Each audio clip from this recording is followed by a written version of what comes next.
Nisa Aristuti dengan NIM 8121058. Kali ini kita akan belajar mengenai cahaya. Nah, teman-teman tahu nggak sih cahaya itu apa? Nah, cahaya adalah suatu sumber energi yang dapat kita lihat dengan indera penglihatan kita, yaitu mata. Teman-teman tahu nggak ya, benda-benda atau hewan-hewan dan juga benda-benda alam yang dapat menghasilkan suatu cahaya. Nah, kakak sebutkan ya, salah satunya yaitu matahari. Lalu ada juga api, lalu ada juga lampu dan juga ada senter. Nah, kira-kira hewan yang bisa menghasilkan suatu cahaya itu apa ya teman-teman? Nah, hewan yang bisa menghasilkan suatu cahaya adalah kunang-kunang dan juga ikan lentera. Oke teman-teman, kali ini kita akan belajar mengenai sifat-sifat cahaya. Nah teman-teman, sifat-sifat cahaya itu ada 5 ya. Untuk memudahkan teman-teman belajar mengenai sifat-sifat cahaya, kakak mempunyai suatu lagu. Nah teman-teman ikut kakak bernyanyi ya. 1, 2, 3. Mari kita belajar sifat-sifat cahaya. Yang pertama adalah dapat menembus benda-benda. Yang kedua adalah dapat dibiaskan. Ketiga adalah dapat dipantulkan. Yang keempat adalah dapat menembus ruang. Yang kelima adalah dapat diuraikan. Itulah sifat-sifat cahaya. Mari kita belajar bersama. Mari kita belajar sifat-sifat cahaya.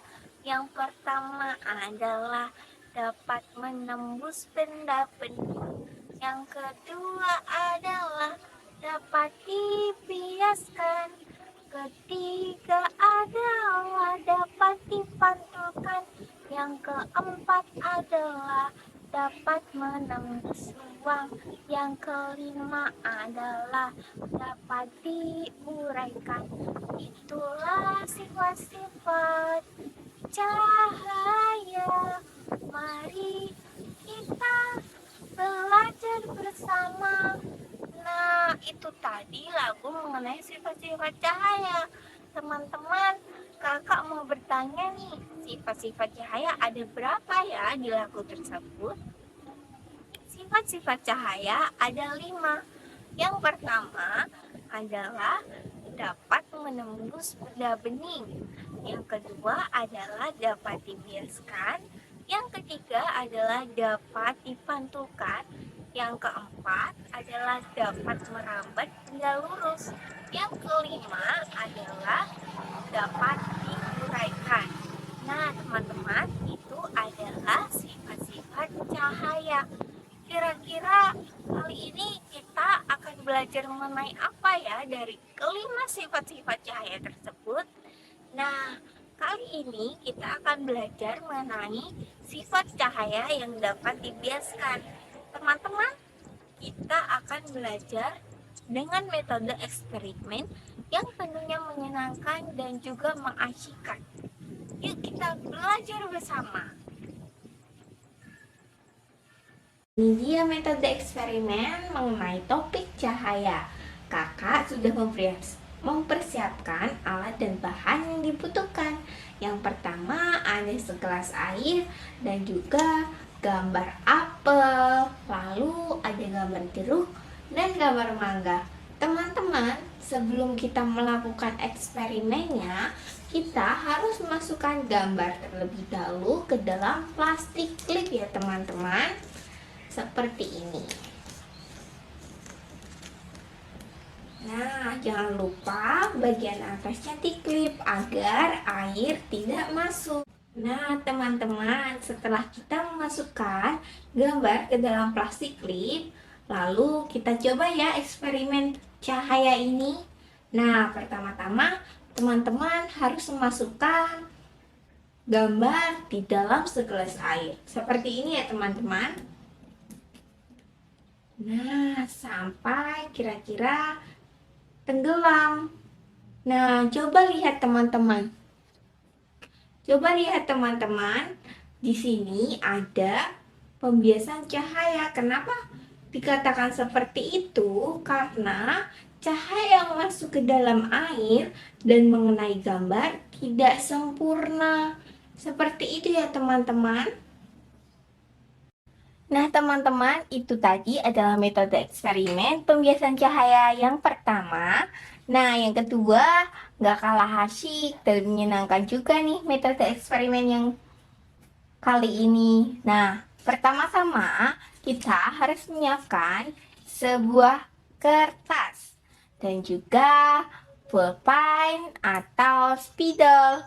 Nah, teman-teman bisa menggambar anak panah mau mengarah ke kanan atau mengarah ke kiri seperti ini ya.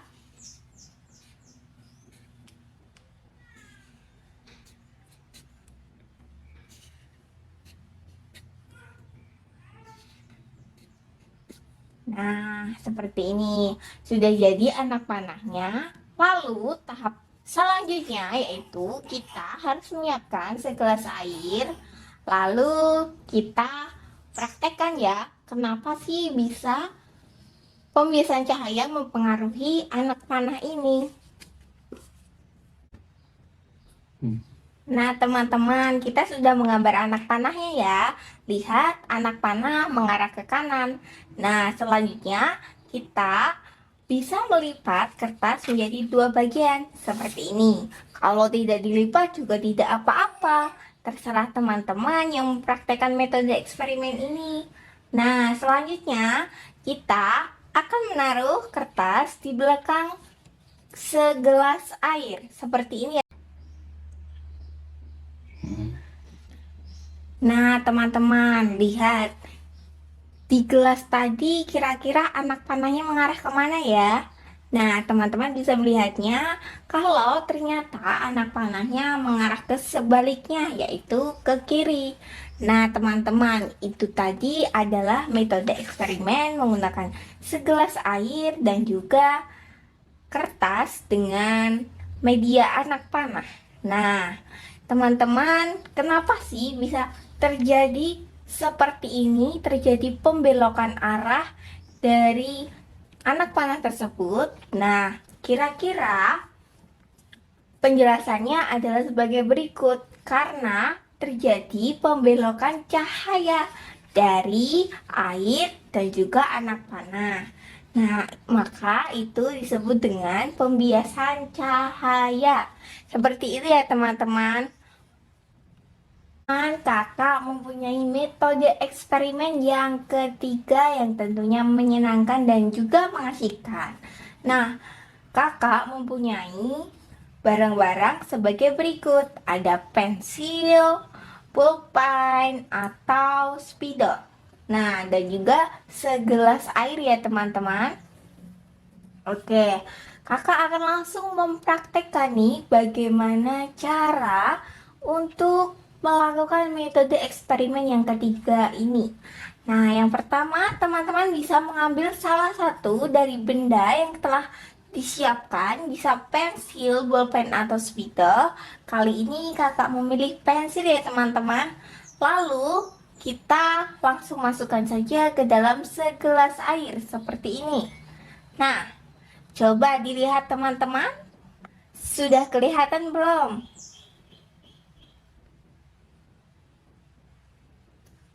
Nah, kelihatan kan teman-teman bahwa ternyata pensil terlihat patah ketika dilihat di dalam air. Kenapa demikian? Karena jalannya cahaya dari bagian pensil yang berada di atas dengan yang di bawah dan juga atau yang di dalam air berbeda, sehingga terjadilah pembelokan cahaya atau yang biasa disebut dengan pembiasan cahaya. Seperti itu ya teman-teman. Nah teman teman-teman, itu adalah pembelajaran kita mengenai sifat cahaya. Salah satunya adalah pembiasan cahaya. Oke, kita sudah berada di akhir video pembelajaran kita. Jangan lupa teman-teman untuk melihat video mengenai sifat-sifat cahaya yang lainnya. Bye-bye.